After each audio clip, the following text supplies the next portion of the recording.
So there's as an intro to the parsha.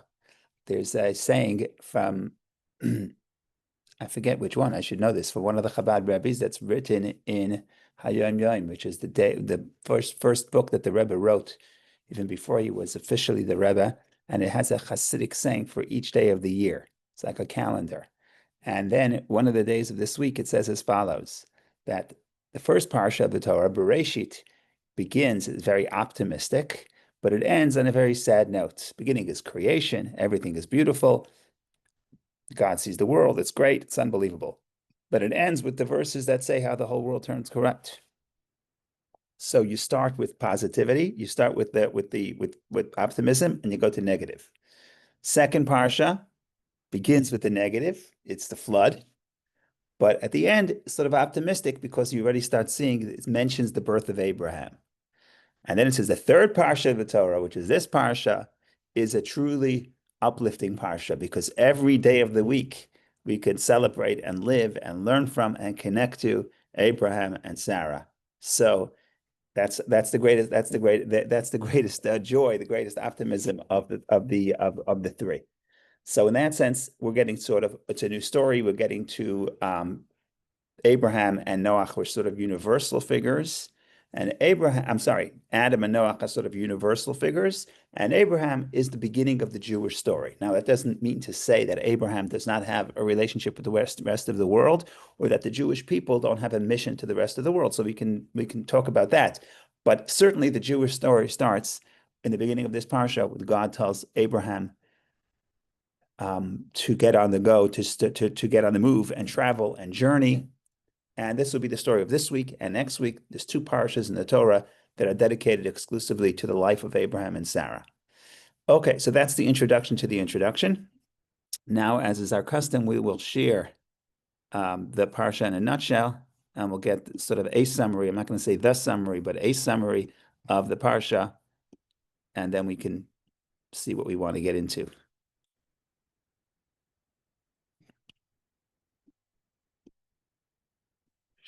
Here we go.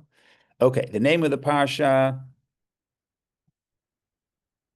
The name of the parsha is Lech Lecha, means go forth. That's not what it means. It means Lech Lecha, go to you, go to yourself.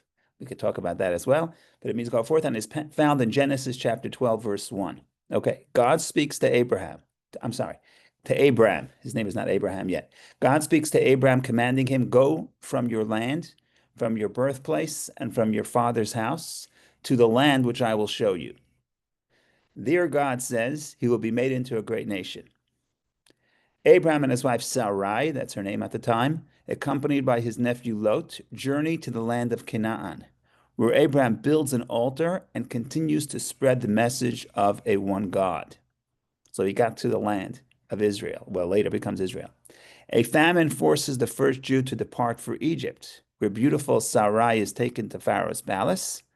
Adam escapes death because they present themselves as brother and sister.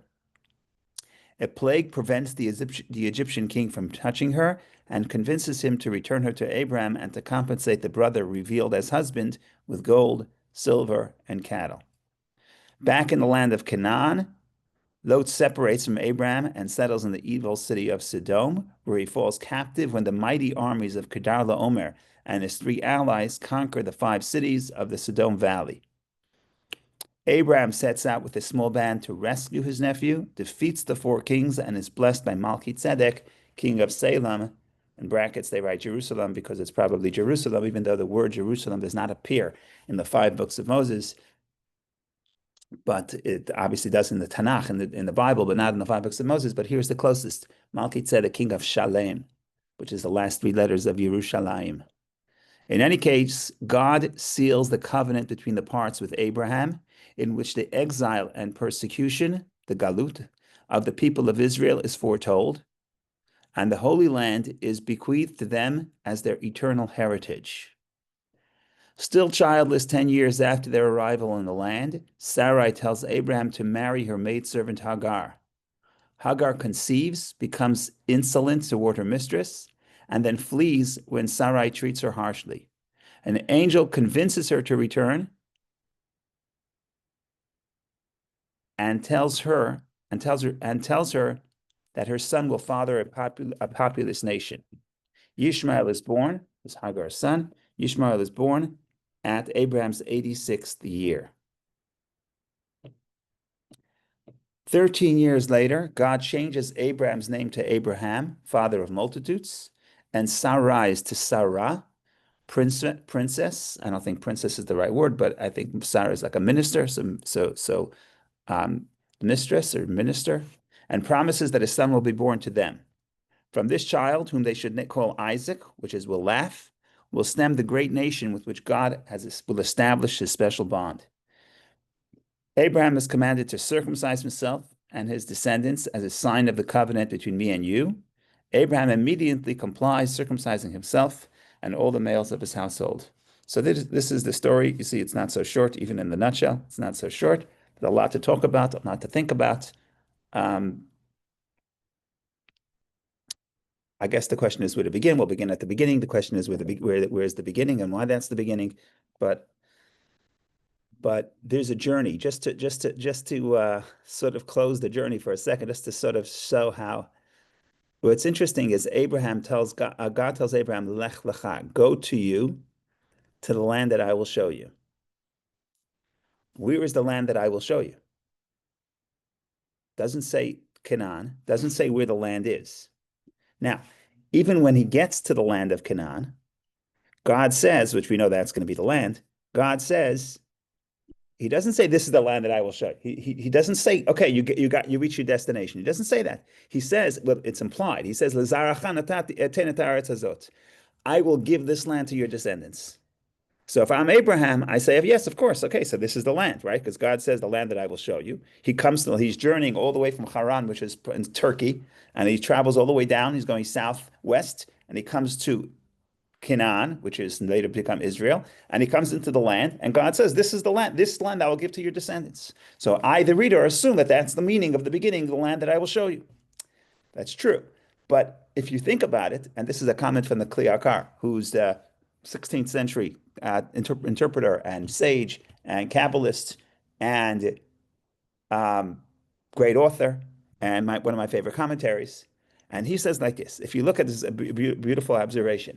If you look at the beginning of the story of Abraham in this week's Parsha, and the end of the story of Abraham in the end of next week's Parsha, then there's one little parsha, there's one section after that, which is Abraham buying a piece of real estate to bury his wife, and then also dispatching his servant to find a wife for his son. But that's not sort of Abraham per se. That's sort of the tail end of Abraham's life, and very quickly Abraham is off the stage. He's not mentioned anymore after that. So there's two parshas that are fully about Abraham.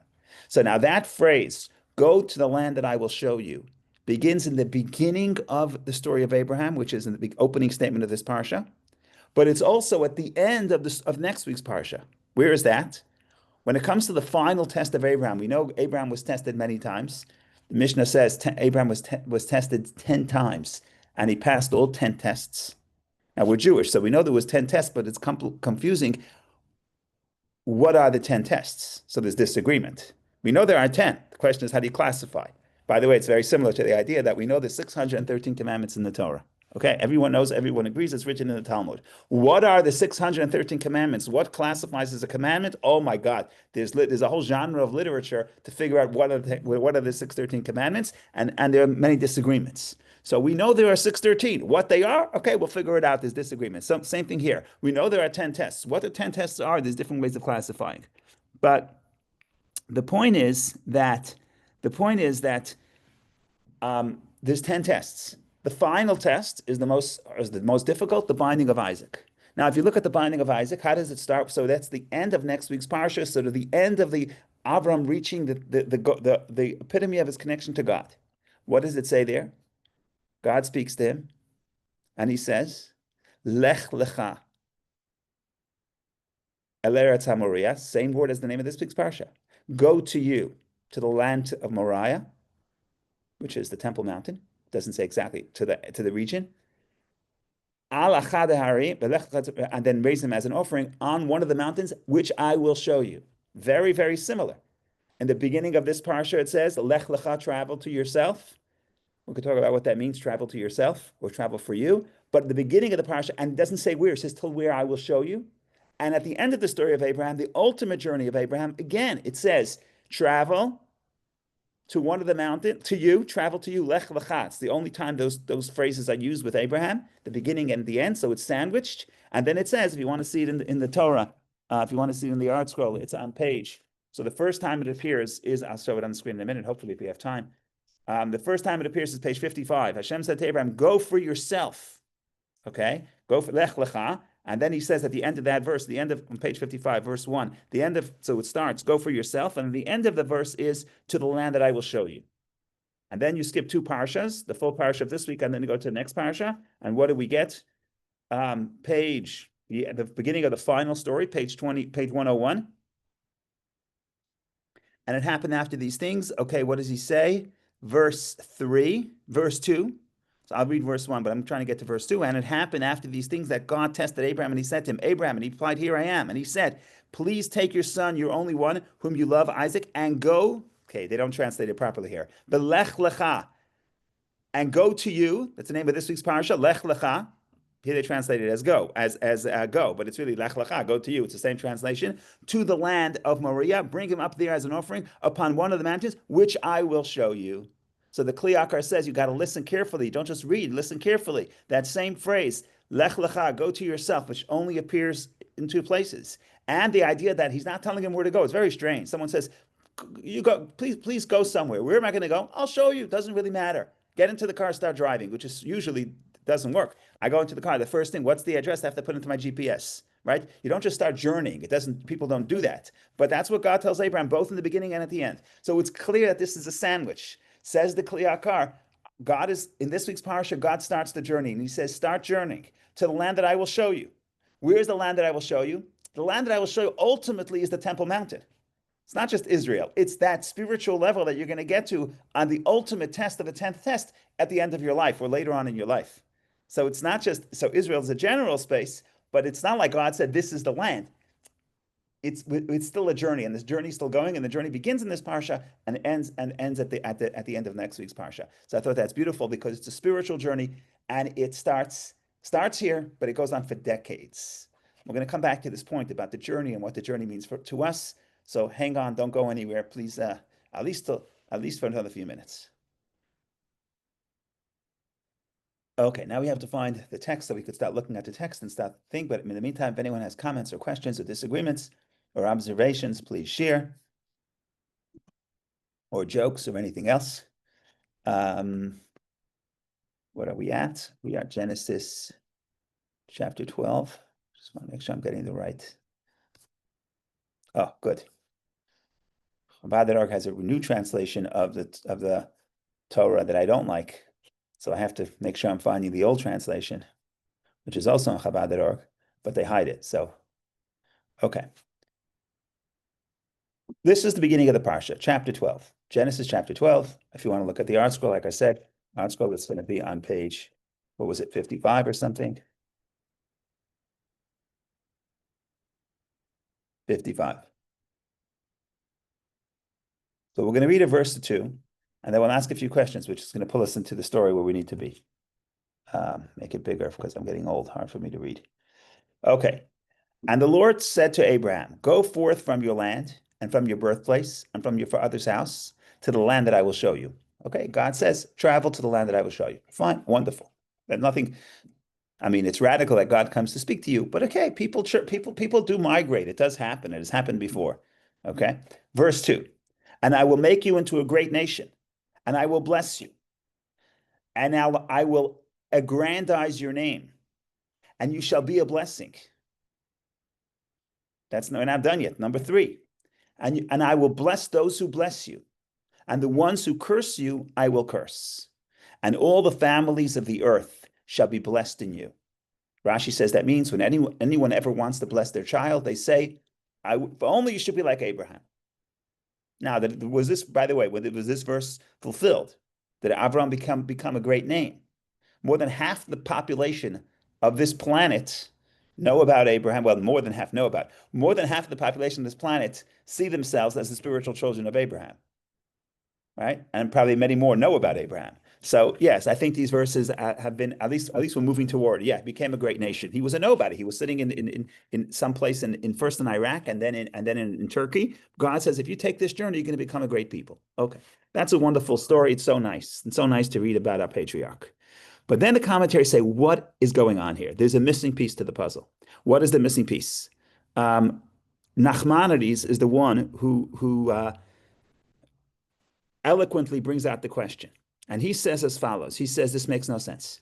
This makes no sense. Why would God give somebody a promise for such blessing just for the fulfillment of the commandment to migrate? Right? What does God say? Let's make a deal. You do this very difficult thing for me. You're going to travel to the land that I will show you. And in return, there are two verses of blessing. Make him a great nation. I will bless you. I will aggrandize you. You will be a blessing. I will bless those who bless you. And the one who curses you, I will curse.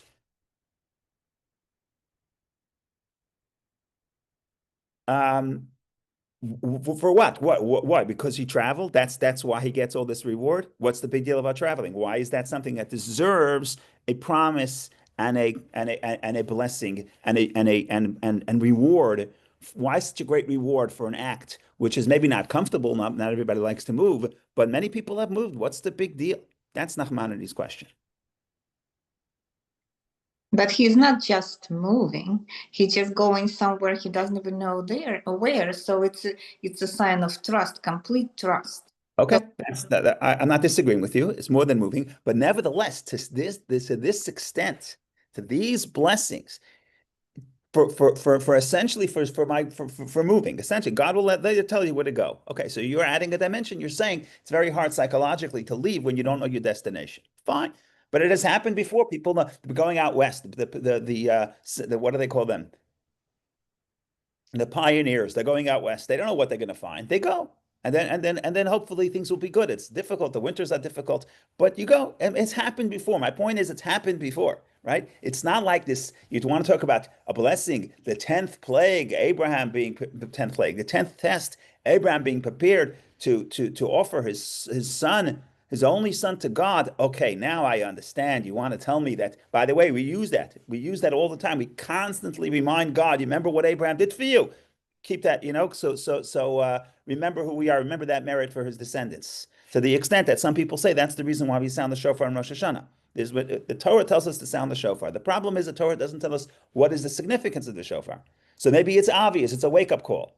But the later commentaries, later I'm saying later after Torah was given, but the Talmud starts giving some reasons, but the later commentaries, the Sadia Gun, one of the 10th century sage, and they start collecting all the reasons that you could think of for shofar. And the first one is to remind us the binding of Isaac, because the binding of Isaac was after God told him not to offer his son, he offered the lamb.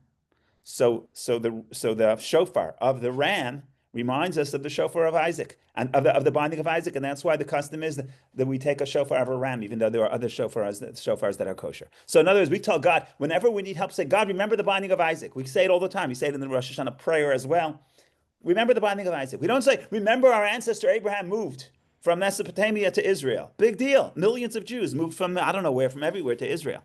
Right? That's not something to. I mean, it's nice. I mean, it's nice that he listened. It's nice that he trusted. I'm sure I don't want to move. I'm very happy. After we moved the last time we moved, I said, God, please, I don't want to move ever again. The moving trucks is too complicated. You don't want to move, but to say that is why Abraham's going to be who he is. That's why he's going to become a great people. That's why. So there's a problem here. Now, you may have heard stories of Abraham in his youth. Spoiler alert. Let's assume no, but let's assume we know nothing about the story. You may have heard that Abraham was a great guy and he discovered God. That's wonderful. It's all wonderful stories. The problem is that it doesn't say it in the parsha. It doesn't say it in the Torah. If you want to know what the Torah tells us about Abraham, and that's part of the question, that's part of the thing that Nachmanides is leading to. So if you turn back to chapter 11, if you turn back to page 53 in the article, it's page 51 actually, verse 29. So I'm going back one chapter back, verse 29. What do we know? We know nothing about it. I'm going to read everything we know. Let's say you never went to Chabad preschool and you never went to Hebrew school and you never read the Medrash. You just read the Bible. That's all you know. So what do you know about Abraham? Let me tell you what you read about Abraham. You don't know almost nothing. Verse 26, and Terach lived 70 years, and he begot Abraham, Nahor, and Haran. So he has three sons. Terach has three sons. And these are the generations of Terach. Terach begot Abraham, Nahor, and Haran begot Lot. Fine. So Lot, we're going to read about Lot, is Abraham's nephew. And Abraham and Nahor took themselves wives. The name of Abraham's wife was Sarai, and the name of Nahor was Milcah, the daughter of Haran, the father of Milcah, and the father of Yiscah. Sarai was barren, she had no child. That's all you know. Terach took Abraham, his son, and Lot, the son of Haran, his grandson, and Sarai, his daughter-in-law, the wife of Abraham, his son. So he took Abraham, Terach, the father. Abraham's father takes his son Abraham, his son. Terach took Abraham, his son, and Lot, the son of Haran, and Sarai, his daughter-in-law, the wife of Abraham, his son, and they went forth from with them from Ur of the Chaldees, which is Ur Kasdim, to go to the land of Canaan, and they came as far as Haran and settled there. And the days of Terach were 205 years, and Terach died in Haran. So despite what my preschool teacher told me, I don't know anything about, doesn't say anything about Abraham discovering God at 3 years old and smashing his father's idols. Doesn't say anything about this. It just says Abraham was born, his family, his father started the journey, by the way, because they started out in Ur Kasdim. Most people think that's Iraq. That's Iraq. Because later, and then he ends up, so he starts journeying from Iraq and he goes to Turkey. And then he wants to go to Canaan, but he stops halfway. And then in this, the opening of this week's parsha is God tells Abraham, you know what? You continue the journey. And again, so we don't have this question because we know Abraham and Sarah were great people and they discovered God on their own and they did all kinds of nice things. The problem is the text doesn't say it. So I'm reading the text. What am I supposed to think? That's Nachmanides' question. Go ahead, Vicky, please. Thank you, Rabbi. I have a question. I just noticed that Abraham was married at that time. Married to Sarai. Married to Sarai, yeah. Was married. So the request for moving was not just for him, but his wife, which is amazing because he didn't, he didn't even say take Sarah with you or Sarai with you. Right. And that's amazing that they both moved and her will is not taken into account either, but it's just complete trust, the complete trust that trust here. We're still not at that same level. It still takes trust. It still takes trust. But again, if people have moved before, it's not like if you had to say, Abraham, give me a sentence. Yeah, I'm not saying it doesn't take trust, but I'm just saying it doesn't seem like that would justify all those blessings. I just want to say something about Sarah being married. They're married, and and Abraham's 75. So there's a good chance that they were married earlier, and there's a good chance that she was barren for a long time. And therefore, when God tells Abraham, "I'm going to make you a great nation," it doesn't just mean in the future when someone's 25 and gets married and say you can become a great nation. It means obviously this was a concern. They were married for a while and they had no children. So maybe God is saying, in this new land, you will have children, and that child will become a great people. So that's one thing I'm saying, just to keep that in mind. Another thing I would say is that it's not very clear to Abraham, because you mentioned something I never thought about it in this exact verse. You mentioned that God did not tell Abraham that Sarai should come with him. Now they're married, we presume they go together. But what's interesting is Abraham is not convinced that, in other words, later we see clearly in the story that God doesn't say the great nation will be from Sarai, that your descendants will be from Sarai, that your legacy will be through Sarai. He says it later. God says it later, but way later, after the birth of Yishmael, right? So as far as Abraham is concerned, God said he'll be a great nation. God didn't say it has to be with Sarai. And this explains why when Hagar becomes pregnant, he has Yishmael, Abraham is very connected to his son Yishmael. It's very hard for him to send him away. Well, he's not going to send him away this parsha, he sends him away next parsha. But in general, it just explains that Abraham has this emotional connection. Only later does God say, Yishmael is not your heir, it's going to be from Sarai. And God changes her name, and she's critical to the story. Right now, maybe she is, maybe she isn't, but God doesn't say it. So that's an interesting observation, which may help explain Abraham's attitude later toward his descendants, because there was no reason for him to assume that that his children will be from Sarai, especially because she was probably barren for many years at that point in the story. But what's amazing is that nothing was said to Sarai specifically, although she did go with him. Right. And by the way, next parsha, I'm jumping ahead. The next parsha, when the angels come to speak to Sarah, to Abraham and say you're going to have a son, they say, "Where's your wife Sarah?" They want to speak to her directly because there may be a problem with the communication with Abraham and Sarah. So, we'll talk about that for next week if you remind me, because I may forget. But so that's fascinating. Yeah. Okay, so let's go back to our opening question. Our opening question is, why is Abraham special? What is happening? Wipe out. Imagine you know nothing from your preschool education or your day school education, or your medrashim. You know nothing. All you know is Abraham was born. He got married. He had a brother. The brother died. He had a son. He had a nephew. The father moves to. They want to move to Canaan. They get stuck in Turkey. Mazel tov.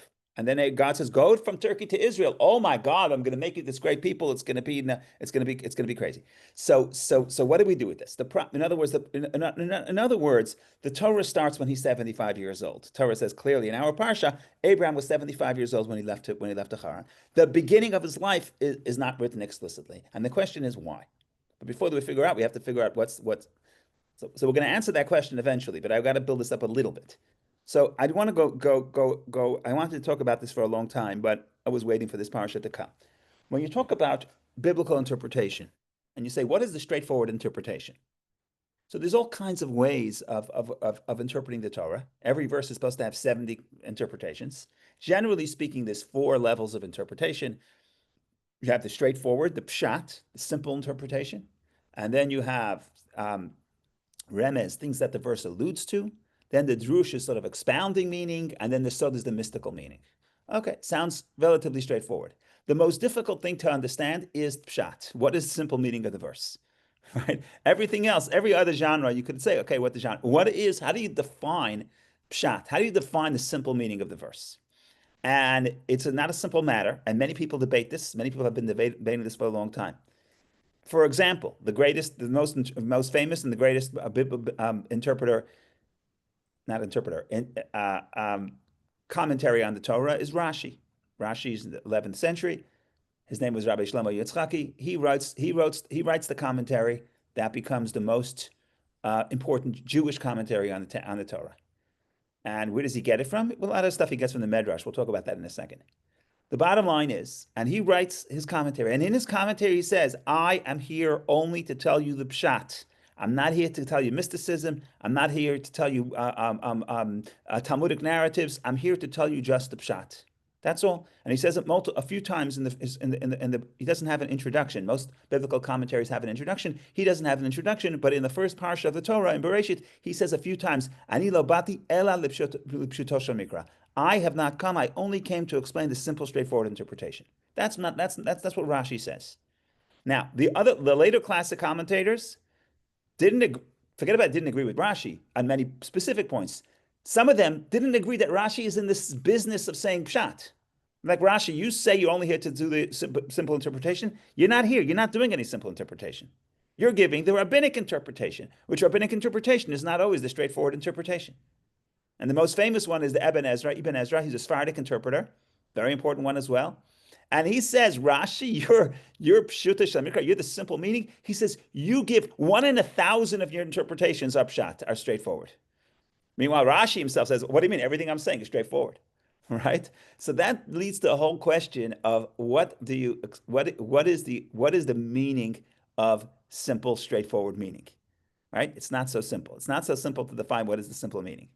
And it took me a long time to understand this until I read a book who gave this metaphor, which I thought was a beautiful metaphor. This metaphor is like this. It's like a great story, very little plot, but high on meaning, but very little plot. What's the plot? The plot is very simple. The plot is, what's going on here? The plot is that there's a knock on the door, and father tells the son, please go get the door. I'm sorry. There's a knock on the door. Father goes to open the door. Father opens the door, and he sees there's a guest at the door. So father tells son, there's a guest at the door. He says, son, we have a guest. That's the end of the story. Now I'm going to ask you a very simple question. What is the simple interpretation of what the father said to the son? Son, we have a guest. What is the simple interpretation? So now it depends. It depends on the context. Maybe it means, son, we have a guest. It's just informational. Mazel tov, we have a guest. It's good to know. But maybe it means, son, we have a guest. Go make him a tea. Maybe it means, son, we have a guest. Go buy dinner. Maybe it means go set up the attic for lodging, right? It could mean, we know the words he said. He said, son, we have a guest. The question is, what is the straightforward interpretation? The only way to know is to think about, well, one way to know is what happens in this household when we have a guest.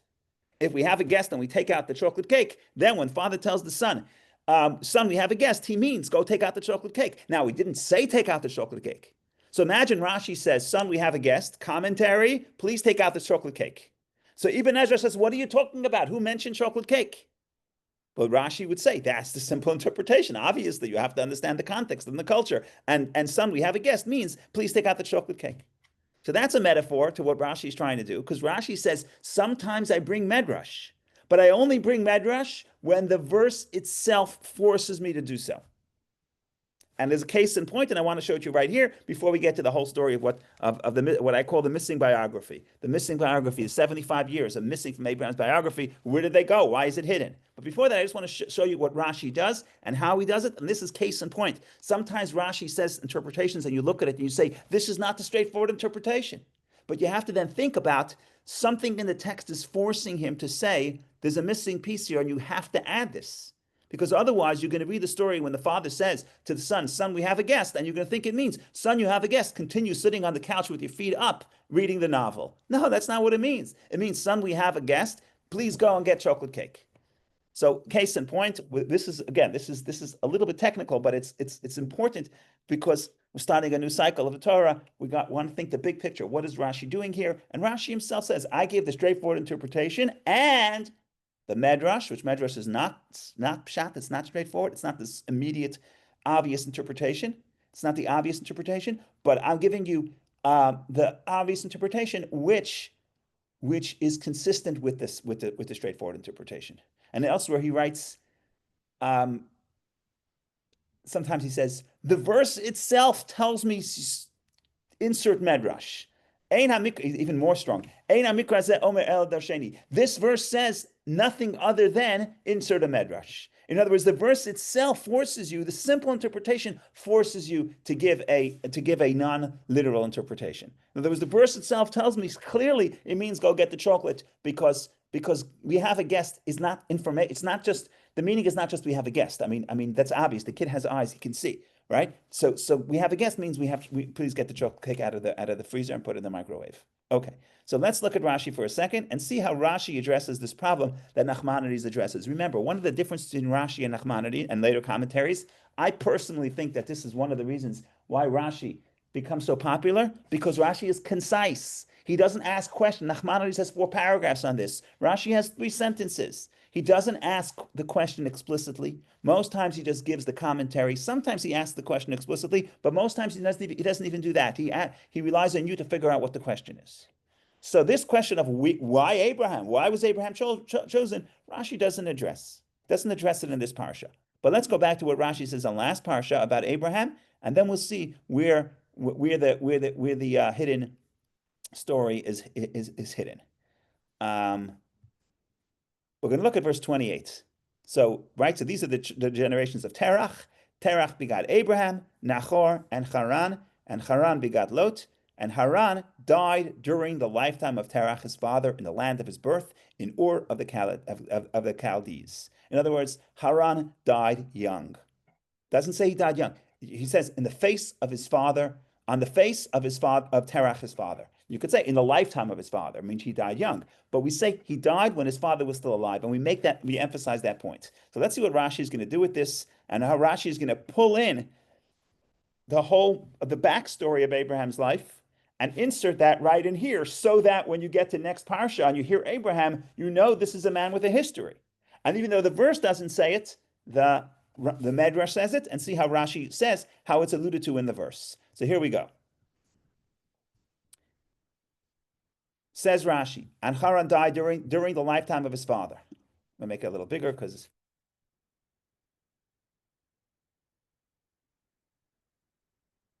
during the lifetime of Terach, his father. Literally on the face of Terach, his father. During his father's lifetime. That's, what is this? Okay, I don't know what this is. Tainus, Achrei, 7, okay.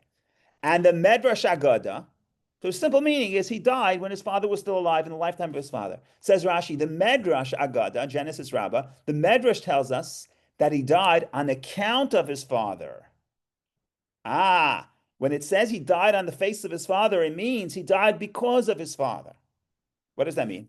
For Terach complained about Abraham, his son, before Nimrod for crushing his idols.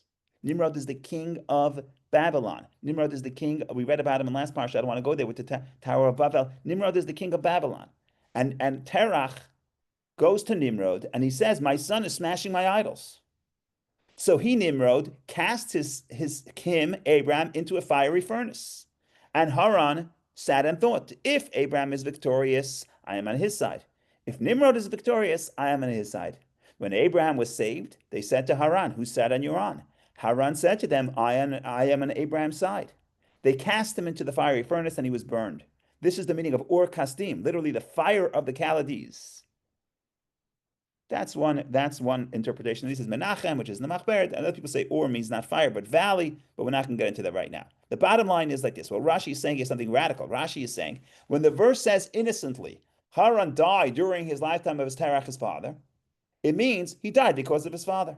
What does it mean? His father basically was living in a time where idol worship was the law, and breaking the idols was a capital offense. And his son, Abraham, is smashing the idols. So he goes to the king, and he tells the king, my kid is a troublemaker. And Abraham was saved, Haran was not saved, and Haran dies. And now you understand why they had to leave. Okay, of course they had to leave, because the king killed Abraham, or Abraham was saved. This family's got to move out of that space. Okay, so now I ask you a question. Is that pshat? Is this whole story? Rashi himself says it's a medrash. The verse just says he died on the face of his father. The verse doesn't say that this whole story that he because of his father. That's not what it means. That's not what it says.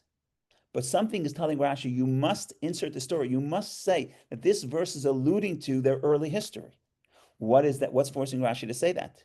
So many people believe what's forcing Rashi to say it is this exact question of Nachmanides. Why would Abraham be blessed with such great blessings just for moving? The answer is it's not just for moving. It's for Abraham being committed to God and committed to smashing the idols. First of all, he discovered God on his own.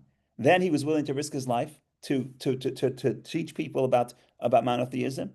And then he smashes idols. And then he was saved from the fiery furnace. The Medrash sounds like it was a miracle. Other people say it wasn't a miracle. It means he ran away. When it says he was saved from the fiery furnace, it means he ran away. Whatever the case is. The bottom line is, now, once you read that Rashi in last week's Parsha, you don't have Nachmanides' question. I mean, you have Nachmanides' question, which is, why doesn't the Torah explicitly say that Abraham was this great guy who discovered God on his own? So we'll have to answer that question. But you see what Rashi is doing here. What Rashi is doing here is Rashi is telling you, if you want to understand why Abraham is the verse itself forces you to interpret the previous verse on the face of Terach, his son, not as in the lifetime of Terach, but because of Terach, and that will lead you to investigate what happened. Why did he die? What was the circumstances of his death? It's unnatural to die in the face of his father. And then you'll investigate and you'll realize that on the face could mean also because of. And then you'll go read the literature and you'll realize what's happening here. There's a whole backstory. Then when you read Abraham, God tells him, I'll make you a great nation, you're not surprised. So that's how Rashi answers Nachmanides' question without explicitly asking the question. And now you know in general, every time Rashi brings a medrash that you say, what are you talking about? Where do you get it from? And the answer is because Rashi is looking and saying there's a missing piece here. The Torah itself, the text itself is telling you there's more information that's needed. And make no mistake, when father tells this kid, we have guests, don't be closed-minded and think that he's saying we have guests. He's saying we have guests and therefore get the chocolate cake. When it says Terach died in Haran on the face of his father, it's saying, ladies and gentlemen, there's a story here. Go figure it out. Or go read what the traditions are. Go ahead, Vicky, please. Well, thank you, Rabbi. But the story is just for us, because for Hashem to know Abraham potential, he's above time, so he knows what he can become. So his blessing is valid, even if we don't know the story. Oh, so now, no, I understand, but the question is, Yeah, but the question is, you're going to ask, why was this happen? Abraham was chosen. Was he chosen only because of this journey? Was he chosen because he was a special, because of his commitment to God? And And his potential. potential. Yeah. So there's a lot to think about. Let me finish. Let me carry this a little a little forward, and then I think I'm going to align with what you're trying to say. I think. You tell me if I'm not. So now the question is, let's assume we have all the pieces of the puzzle. We know that Abraham actually was not just a nameless person, just a regular person in Haran, but Abraham has a history with God. He discovers God on his own, and he smashes the idols, and he's courageous. And by the way, he's a Hebrew. The Medrash says, what is Hebrew? Because the first time, there was one and only time that Abraham is referred to in Hebrew as Abraham the Hebrew is this week's Parsha, because Hebrew means he's from the other side of the river. And the Rashi, so when he comes to Israel, he's from the other side of the Euphrates. He's from the other side of the river. But Rashi says, the Medrash says, I don't know if Rashi quotes that, I don't remember, that Ha'ivri, the Hebrew, means he's from the other side of the river, not just geographically, but conceptually. In other words, he's in the minority opinion. The whole world is in one opinion, and he's on the other side. So a Hebrew is someone who's not afraid to be alone. He's not afraid to have his own opinion. So Abraham is a Hebrew. We know that. Once you know that, now you understand that when God speaks to Abraham, Abraham is a person who's got a history, and we know who he is, and we understand now why he was chosen. Fine. So now you can go to sleep. My Nachmanides question is answered. Why Abraham? By the way, Nachmanides says the same answer. Nachmanides says, okay, so now the question is, so why doesn't the Torah give us some information? That's a juicy story. All the preschool teachers want to say that story. All the Medrashim want to tell that story. All the movies make that story. I don't know if there's a movie, Hollywood movies, but there's certainly stories, animation movies that my kids watch of Abraham. Amazing stories, smashing the idols and all kinds of clever things he says. All kinds of beautiful stories. It's a great story. This makes for a great story. The question is, why not say so explicitly? Why do you have to go to Rashi to find it in the verse on the face of Terach, his father? You want to say Abraham was a great guy. You want to give us some history of Abraham. The Torah itself should tell us the story. Great story. It's almost as good as the Garden of Eden. So that's the Hasidic. So that's the question. That's essentially Nachmanides' question. Nachmanides says, why did the Torah not give us the missing biography? Now that we established that there was a missing biography, why is it not written in the Torah? So Nachmanides' answer is like this. Nachmanides' answer is that the Torah doesn't want to give advertising space to the idol worshippers. Says Nachmanides, you can't tell the story of Abraham's youth, without talking about how everybody's worshiping idols and how he has to debate them and how the king is worshiping idols. We don't want to talk about this. Okay, I mean, if you're a storyteller, it's a great story. But the Torah is not into storytelling. Torah is into advertising. In other words, the Torah understands that it's got your attention and it's going to tell you stories and lessons and teachings. Why waste that space on elaborating upon the mistakes of the idol worshippers? That's Nachmanides' answer. Other people don't like that answer because they say, Abarbanel, others don't like the answer because they say, okay, you don't want to elaborate, don't elaborate. Just say one sentence. You could really hire a copywriter and sort of get that whole story into one sentence. They tried to kill him because he discovered the one God. Okay, you're not, because Nachmanides says the Torah doesn't want to elaborate about all the stories of Abraham's youth. So you know what? Cut the whole thing out. Other people say, that's not a good answer. Ladies and gentlemen, give me one sentence. Right? Why keep it a mystery? So it seems like the Torah is not telling us Abraham's story explicitly. You want to know what the story is? Go ask your preschool teacher. Go ask Rashi in the previous parsha. Go read the Medrash. But this plain text, no. God tells Abraham, go to yourself. So there's something happening here. So then there's multiple Hasidic interpretations of what this represents, and I'll start with the first, which is what Vicky is alluding to. I think the first is that Abraham is interesting as history. But Abraham is not interesting in the story of our life necessarily, because we don't always have that same experience as Abraham. Not every one of us has to discover God on our own. Some of us did, but not everyone. Not everyone is living in a place where there is idol worship, and you have to battle idol worshippers. Some of us maybe in the Soviet Union did, but not everybody. Not everyone else has to smash idols. The point is like this. In short, the story of Lech Lecha, the story of God telling Abraham, go to yourself, is the beginning of the Jewish story. Abraham and Sarah. This is the beginning of the Jewish story. That's the story of every Jew. Every Jew has to pack up his bags and leave his place. not literally, but figuratively. You have to have a journey of self-discovery, which we'll talk about. Well, we're not going to have that much time, but we'll talk about that. Not this week, next week. Every Jew has a journey. Every soul has a journey. Every Jew has a journey. And ultimately, you come to the land that I will show you. We can talk about what that means. But that story is relevant to everybody. First 75 years of Abraham's life, it's a great movie, but it's not the story of every Jew. So it doesn't have to be in the text. Go read it in Rashi. Go read it in the Medrash. Go read it elsewhere. But what's written in the text is the story of every Jew. Every Jew, God tells him, go to the place that I will show you. Go to the place where you become a great person. Go to the place where your mission will be achieved. And that's what the Hasidic commentaries say. Every Jewish person, God tells you, go. You have your journey and you have a specific place. And what is the land that I will show you? Wherever you are now, that's the land that I will show you. That's the land where God directed you. You could have been living anywhere on this planet. You're living right here in this specific place. God showed you that this is your place and this is where you should be, at least for today. And this is where you should produce, and this is where you should affect people, and this is where you should change the world. And this is where you should bring the message of goodness and kindness like Abraham did. So that is why we're starting from this point. Not because Abraham's story didn't happen, it happened. Not because Abraham's story is not interesting, it's interesting. Not because we couldn't say his story without elaborating on the mistakes of the idol worshippers. We could have hired a good writer to condense it into one sentence. So why are we starting from this point? Because this is the point of your story. This is, you have a journey. You travel. So the mystics say, well, your soul coming down into this world is a journey. But even in this world, the fact that you are here today, what's today?